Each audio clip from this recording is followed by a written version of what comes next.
Masih ingat waktu kecil belajar sifat 20? Allah wujud, qidam, baqa, mukhalafatuhu lil hawadithi.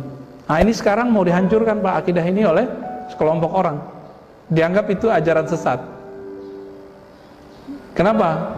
Karena ajaran itu dibawa oleh ulama kita dari generasi ke generasi, dan itu semua diajarkan di Masjidil Haram. Di abad keempat Hijriah ada namanya Abu Dzar Al-Harawi. Itu murid dari muridnya Imam Bukhari. Imam Bukhari punya murid namanya Al-Firabri, lalu punya murid Ibnu Hamawai. Ibnu Hamawai ini punya kawan, punya murid, punya teman namanya Abu Dzar Al-Harawi. Ahli hadis ngajar di Mekah beberapa lama.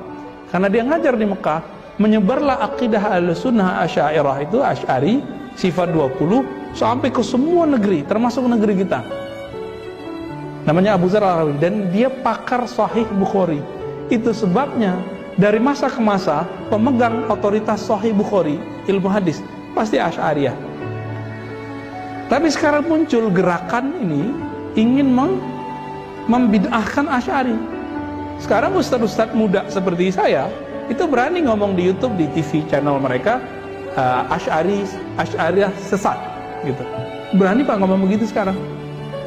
Dia lupa bapaknya Asy'ariyah.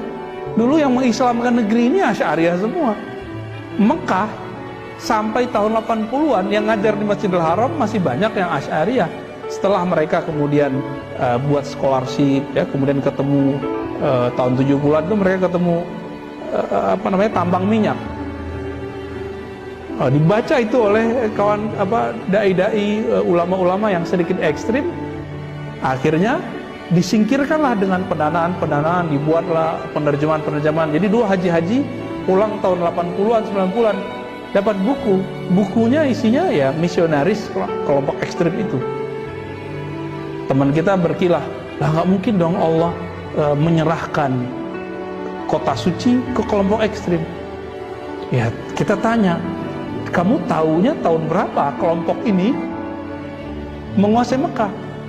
Secara politik 1924, tapi secara total itu tahun 80-an Pak. Ditandai dengan meninggalnya Said Muhammad Al-Alwi Al-Maliki. Ya. Itu Ustadz Adi, masih ingat? Ustadz Adi dianggap sesat oleh kelompok yang ekstrim ini karena beliau menukil Said Muhammad Al-Alwi Al-Maliki dalam kajiannya.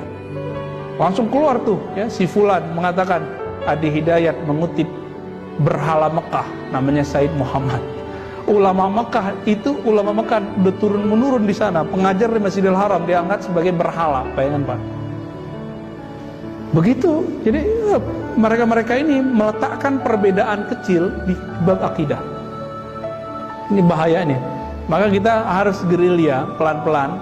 Saya sangat mendukung bahwa Bapak sudah mulai melek sosmed ya.